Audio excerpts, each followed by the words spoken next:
जय गुरुदेव। आप सभी साधकों का मैं स्वागत करता हूँ। और देखिए, जिस विषय को मैं आज लेकर आया हूँ वह एक साधक के अनुभव हैं। और जो साधक हैं वह हिमाचल से संबंधित हैं और हिमाचल में देहरादून से वह जो है रहते हैं। और उनके यह अनुभव जो उन्होंने मेरे ही मार्गदर्शन में जो बेताल साधना संपन्न की थी उसके जो अनुभव रहे हैं वह मैं साधकों के बीच आज लेकर के आया हूँ। और जो बेताल साधना होती है, देखिए उसमें प्रत्यक्षीकरण साधना थी वह साधक ने संपन्न की थी। और उसमें उसने पहली ही बार में सफलता प्राप्त कर ली और मुझे भी देनी पड़ी, क्योंकि जब मैंने देखा कि इस मतलब जो वह साधक था, ऐसा नहीं था कि वह पूजा पाठ तो करता था, नॉर्मल साधनाएं भी उसने की हुई थी, लेकिन उसने कोई प्रत्यक्षीकरण नहीं किया था अब तक साधनाओं में। लेकिन जो अनुभव उसे हुए हैं, ऐसा नहीं था कि उसे अनुभव नहीं हुए। उसने अप्सराएं साधनाएं भी की, उसमें भी उसे अनुभव प्राप्त हुए, उसमें उसे प्रत्यक्षीकरण नहीं हुआ, लेकिन उन साधनाओं में जो अनुभव हुए वो अलग बात थी। और अनुभव देखिए एक अलग चीज़ होती है, लेकिन जब प्रत्यक्षीकरण की बात आ जाती है तब साधक को सोच समझकर हमें वह साधनाएं करवानी होती हैं जिनमें प्रत्यक्षीकरण होता ही होता है, 100% होता है। और केवल साधक को बैठना मात्र होता है उसमें साधना में। वो जो मंत्र होता है, जो विधि होती है, वह बहुत ही ज़्यादा तीक्ष्ण होती है। और जो प्रेत साधनाएं होती हैं, जो बेताल साधना खास तौर से जो होती है, उसका जो मंत्र होता है, जो भोग प्रक्रिया होती है, वह बहुत ही तीक्ष्ण होती है। उसमें उस शक्ति को आना ही पड़ता है। अब उसके विशेष आग्रह पर, क्योंकि वह शक्ति उपासक भी रहा है, शक्ति का मंत्र जब भी उसने जो संपन्न किया हुआ और कहीं ना कहीं वह गुरु से भी अटैच था, जुड़ा हुआ था, तब उसने जो है वह बेताल साधना जो प्राप्त की थी मुझसे, और वह साधना संपन्न की उस साधक ने, और उसमें से जो अनुभव हुए। देखिए 3 दिन की यह जो साधना थी, और एक तरह से इस साधना में जो साबर मंत्र विधि द्वारा यह बेताल की साधना उस साधक ने संपन्न की थी। और ये विधि जो होती है ये एक अलग विधि होती है। देखिए इसमें क्या होता है, इसमें जो भोग है वह देना होता है उस शक्ति को, और जो साधक होता है वह साधना करता है, और जो भोग होता है वह वही व्यक्ति दे पाता है जिसने प्रत्यक्ष किया हो बेताल को। उसके द्वारा ही वह भोग स्वीकार होता है और वह शक्ति सीधा उस साधक से जुड़ जाती है। तो उसमें प्रत्यक्षीकरण होता ही होता है, उसमें कोई फिर रुकावट नहीं होती है। बाकी जो प्रक्रिया है वह साधक को करनी होती है, जिसमें मंत्र जप और यंत्र के सामने बैठना और जो भी वह क्रियाएं होती है, ताकि उस तक सीधी ऊर्जा बेताल की पहुंच सके, तो वो साधक को करना होता है। जो 3 दिन की साधना थी, और देखिए पहले दिन से ही वहाँ उस साधक को रात्रि में अनुभव जो है वह स्टार्ट हो चुके थे। और जब वह साधना कर रहा था तो जो उसने बताया कि उसे ऐसा महसूस हुआ कि एक भीमकाय पुरुष जो कि बहुत ही बड़ा है, मानो उसे महसूस हुआ कि वे चारों ओर उसने पैरों में अपने मोटे मोटे घुंघरू बांधे हुए थे, और वह धप धप की आवाज़ लिए हुए चारों दिशाओं में कंपन करता हुआ वह आंगन में घूम रहा था। और उसे रात्रि में यह अनुभव हो रहा था कि ये कौन है, जैसे कि कोई हाथी हो, जैसे कि कोई इतना भीमकाय व्यक्ति है। उसने जो कल्पना के आधार पर वह सोच रहा था, और मंत्र जब उसका जारी था। अब कितना भय लग रहा होगा ये आप सोच सकते हैं कि कितनी भय प्रदान करने वाली यह साधनाएं होती हैं जब ये अनुभव देने लगती हैं। लेकिन क्योंकि वह मार्गदर्शन में साधना कर रहा था, तो उसे पूर्ण जानकारी भी दी गई थी कि इस साधना में कुछ भी हो सकता है, कैसे भी खतरनाक से खतरनाक अनुभव हो सकते हैं, लेकिन तुम्हें आसन से उठना नहीं है। अपना यह जो मालाएं हैं यह पूर्ण करनी है और तभी आसन को खाली करना है। तो ठीक उसने वैसा ही किया। साधना काल में लगभग 2 से 3 माला तक यह क्रिया चलती रही और लास्ट वाली माला के बीच में तो सीधा ही कोई ऐसा लगा कि वह कोई जैसे बहुत तेज़ी से वह दरवाजे पर हाथ मार रहा हो और खोलने की उसे कोशिश कर रहा हो, तोड़ने की कोशिश कर रहा हो। तो इस तरह की जो क्रियाएं है वह पहले दिन से ही आरंभ हो गई। अब उसी रूम में उस साधक को जो है वह सोना था, क्योंकि देखिए क्या होता है ऐसी साधनाओं में नीचे ही बिस्तर बिछा करके सोना होता है जो पूजा रूम होता है साधक को, और अकेला ही रूम होना चाहिए। कांटेक्ट वह रखेगा नहीं, और वह भी कोई कांटेक्ट नहीं रख रहा था साधना काल में अपना अन्य व्यक्तियों से। संपर्क पूरी तरह से काटना होता है, क्योंकि जो बेताल होते हैं उनकी दृष्टि बराबर साधक पर बनी रहती है।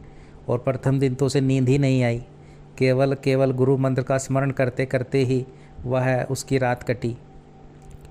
और देखिए क्या होता है, कभी कभी जो हम मार्गदर्शक होते हैं जब उन्हें पता चल जाता है, देखिए क्या होता है अगर उनकी दृष्टि में रहकर उनके मार्गदर्शन में कोई साधना कर रहा हो, या गुरु कह लीजिए गुरु के मार्गदर्शन में कोई साधक साधना कर रहा है, तब अगर वह साधक को अनुभव हो रहे होते हैं और तीक्ष्ण अनुभव हो रहे होते हैं तो उसे पता चल जाता है, उसे पता होता है, तो वह जानबूझकर उस साधक से बात नहीं करता है। कभी कभी ऐसा हो जाता है, क्योंकि उसे पता होता है कि शक्ति के कनेक्शन, शक्ति का जुड़ चुका है साधक के साथ में। अब जो है जितना समझाना था उतना गुरु ने या मार्गदर्शक ने समझा दिया है उस साधक को। अब उसे इन 2 या 3 दिन में जो प्रत्यक्षीकरण क्रिया है वह करनी होगी, और यह शक्ति और वह साधक का ही जो है एक तरह से परीक्षा में पास होना होता है उस शक्ति की, साधक को। तो क्या हुआ, अब देखिए पहला दिन गुजरा और फिर दूसरा दिन आया। हालांकि कोई डरने की आवश्यकता थी नहीं उस साधक के लिए, क्योंकि पूर्ण सुरक्षा उसको प्रदान की गई थी। बाकी उसे ये बता दिया गया था कि कितने भी भयावह वह जो है अनुभव हों, आपको एक मंत्र जप करते हुए आसन से उठना नहीं है, और दूसरा जो है आपको वार्तालाप नहीं करनी है उस बेताल, उस प्रेत से अगर वह आता है आपके सम्मुख या बोलने की कोशिश करता है। लास्ट वाले दिन बात करनी होगी जब वह आप उसे भोग देंगे, और तभी साधक बात करेगा, वरना उसे बात नहीं करनी। ये हमने उसको समझा दिया था, तो तभी वह वैसी ही क्रियाएं कर रहा था साधना में। पूर्ण सुरक्षा उसे प्रदान की गई थी। और देखिए दूसरा दिन जो हुआ, सारी रात उस साधक की जागते हुए कटी है, और हालांकि ये जो क्रियाएं, ये अनुभव हो रहे थे उसे, वह मंत्र जप के मालाओं के बीच में ही हुए, और उस पूरी रात उसे नींद नहीं आई, लेकिन वह अनुभव रात्रि में नहीं हुए। तो फिर अगले दिन वह साधक पूर्ण मनोभाव के साथ में दृढ़ निश्चय करते हुए फिर से साधना में बैठ चुका था। अब जो घटनाएं जो घटित हुई उस साधक के साथ में, वह बड़ी ही भयावह थी। वह पहली माला की उसने, और फिर दूसरी माला संपन्न करी। इस तरह से तीसरी माला के वक्त, जब तीसरी माला कर ही रहा था, तभी उसे महसूस हुआ कि कोई उसके रूम में बैठा है। उसे महसूस हुआ कि कोई उसके पीछे जो है बैठा हुआ है, और धीरे धीरे सरक सरक कर वह कभी इधर कभी उधर कोने में जाने की कोशिश कर रहा है। और महसूस ऐसा हो रहा था कि कोई विशालकाय व्यक्ति है, कोई छोटा मोटा चीज़ नहीं है कि, लेकिन जैसे उसके चलने की, और कभी वह खड़ा होकर के एक उसमें एक जो कह लीजिए, जब वह खड़ा होता था बैठा बैठा, तब उसे महसूस होता था कि जैसे कोई भीमकाय व्यक्ति है।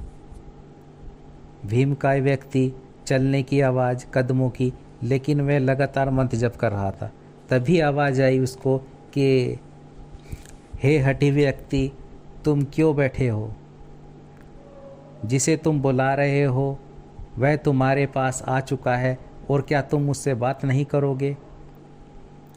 वह सब कुछ उसकी जो वार्तालाप थी, जो वह शक्ति बोल रही थी, वह उसके साधक के कानों में साफ साफ आवाज़ आ रही थी। लेकिन वह मंत्र जब कंटिन्यू कर रहा था, क्योंकि उसे उठना नहीं था और ना ही बोलना था। और तब वह साधक पूर्ण चैतन्यता के साथ में मंत्र जप कर रहा था। क्या तुम मुझसे बात नहीं करोगे? अगर तुम मुझसे बात नहीं करोगे तो तुम्हारी साधना इसी वक्त खंडित हो जाएगी। बेताल ने बड़ी ही एक तेज आवाज़ में साधक को बोला, और फिर वह बड़ी ही एक विध्वंसक विकराल हंसी में हंसता हुआ वापस गेट से निकला। और पूर्ण गेट उसने जो है एक तरह से गेट मान लीजिए उसने ऐसे खोले कि वह पूर्ण रूप से दीवार से लगे। वापस दीवार से टकराकर गेट वापस बंद हो गया, और वह धप धप की आवाज़ करता हुआ घुंघरों से बाहर निकल गया और विचरण करने लगा। फिर से जो आंगन था उसमें विचरण करने लगा। साधक भयभीत हो चुका था, उसको समझ नहीं आ रहा था साधक को कि क्या करना चाहिए। लेकिन गुरु की और मार्गदर्शक की बात उसके मन में जो है चल रही थी कि कैसी भी विकट स्थिति आ जाए, तुमको आसन से उठना नहीं है और वार्तालाप नहीं करना है। और इस प्रकार से अंतिम माला शुरू हुई और वह धीरे धीरे से वह विलुप्त हो गया। वह जहाँ से आया था वैसे ही वहाँ वह भीमकाय व्यक्ति कहाँ चले गया, ये भी उस साधक को आभास नहीं हुआ, और वह अपने मंत्र में एक तरह से पूर्ण करने के बाद ही आसन को उसने खाली किया। अब दूसरा दिन हो चुका था, और इतने अनुभव जब किसी साधना में होते हैं, देखिए तब कितना एक जो है निश्चय, दृढ़ निश्चय करने वाला साधक ही जो है ऐसी साधनाओं को कर पाता है। जो कहते हैं कि प्रत्यक्षीकरण नहीं हो रहा है, और जब ऐसी ऐसी चीज़ों से गुजरता है एक साधक, तब प्रत्यक्षीकरण होता ही है, क्योंकि शक्तियाँ प्रत्यक्ष होकर परीक्षा लेने लगती हैं, फिर अनुभव नहीं देती हैं। शक्तियाँ जो हैं वह प्रत्यक्ष रूप से साधक के समक्ष आकर के जब ये जान लेती हैं कि हठी व्यक्ति है, ये प्रत्यक्ष करके ही रहेगा, तब वह उनको ही प्रत्यक्ष होकर आना पड़ता है साधना को खंडित करने के लिए। तो ये क्रिया उस साधक के साथ हो रही थी, लेकिन उसे पूर्ण सुरक्षा दी गई थी। उसे पता था कि मेरा अहित हो नहीं सकता, चाहे कुछ भी हो जाए, क्योंकि जो शक्तियाँ उसके चारों ओर थी वह उसकी सुरक्षा में लगाई हुई थी, और पूर्ण मार्गदर्शन में वह साधना संपन्न कर रहा था, बेताल साधना। और अंतिम दिन आ चुका था साधना का, यानी कि कह लीजिए तीसरा दिन। और तीसरा दिन जो था, अब उसने निश्चय कर ही लिया था कि आज मुझे वचन लेने ही हैं, और बेताल जब आएगा तब मुझे जो है किसी भी प्रकार से वह पूर्ण कोशिश करेगा कि साधना में से उठाने की मुझे, लेकिन उठना नहीं है। और अब उसमें एक तरह से और भी हौसला आ गया था। डर तो लग रहा था, लेकिन हौसला भी आ गया था, क्योंकि उसे पता था कि मेरी साधना जो है वह सही दिशा में जा रही है।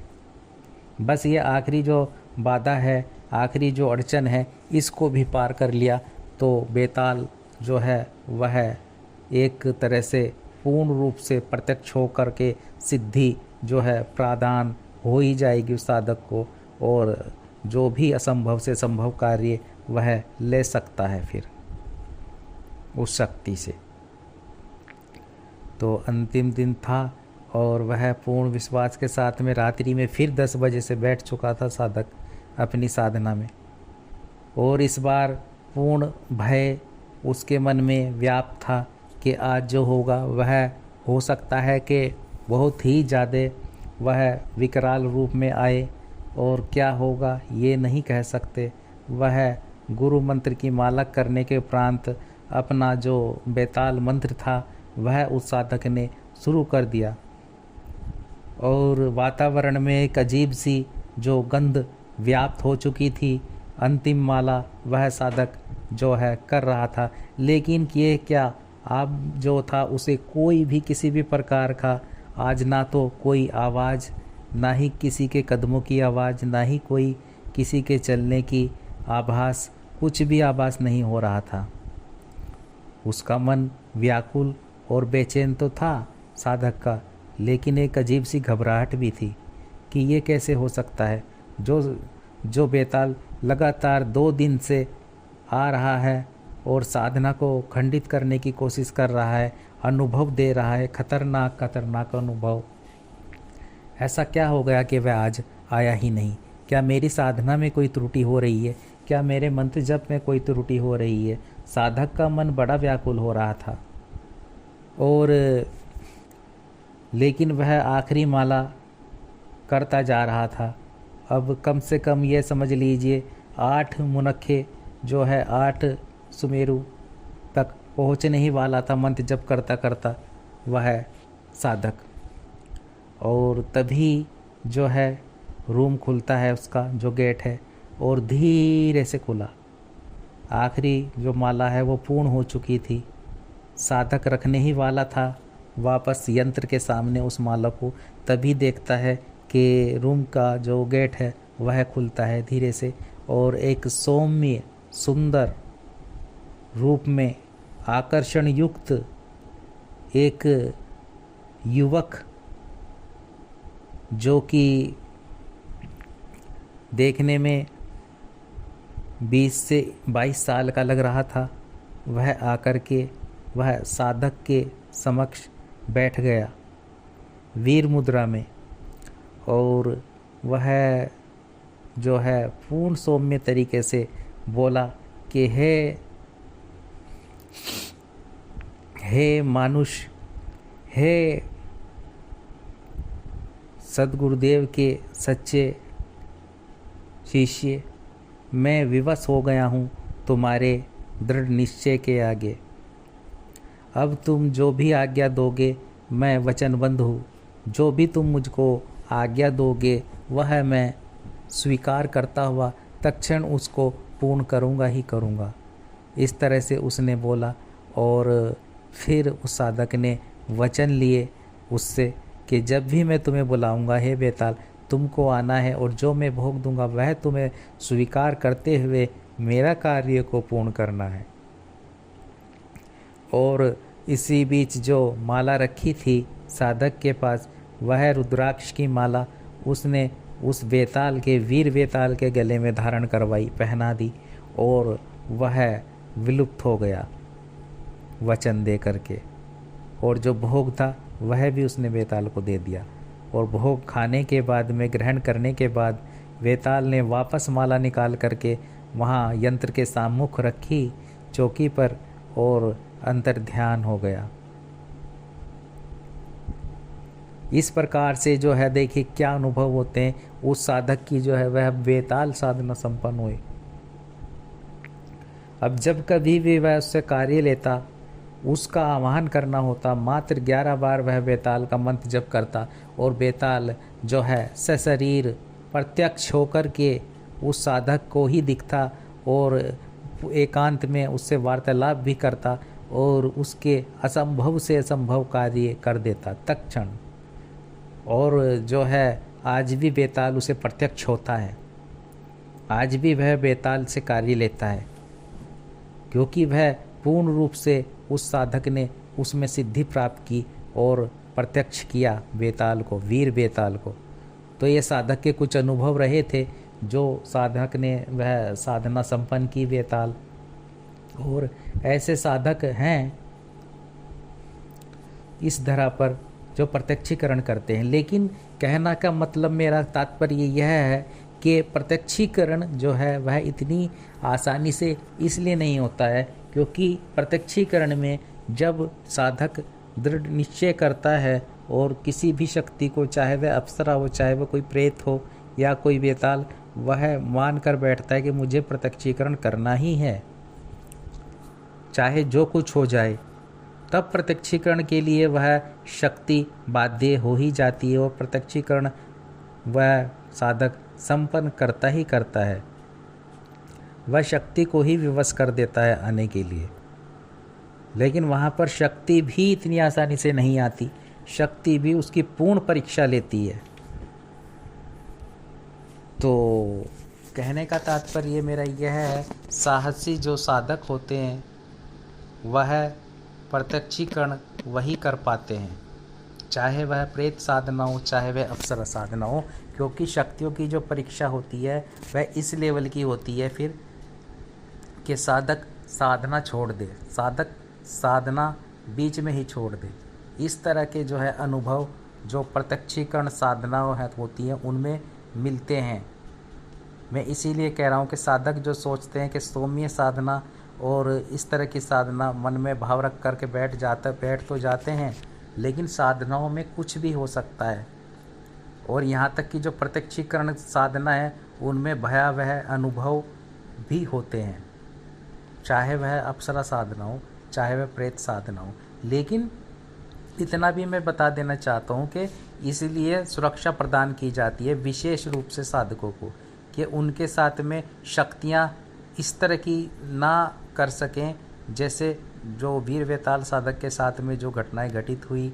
हालांकि जो उनको नुकसान नहीं पहुंचा सकती थी क्योंकि वे एक प्रेत वीर वेताल साधना थी, उसमें जो है इसने भयावह होते ही होते हैं अनुभव, जो अप्सरा साधना में नहीं होते हैं। लेकिन कहने का मतलब ये है कि विश्वास होना अति आवश्यक है।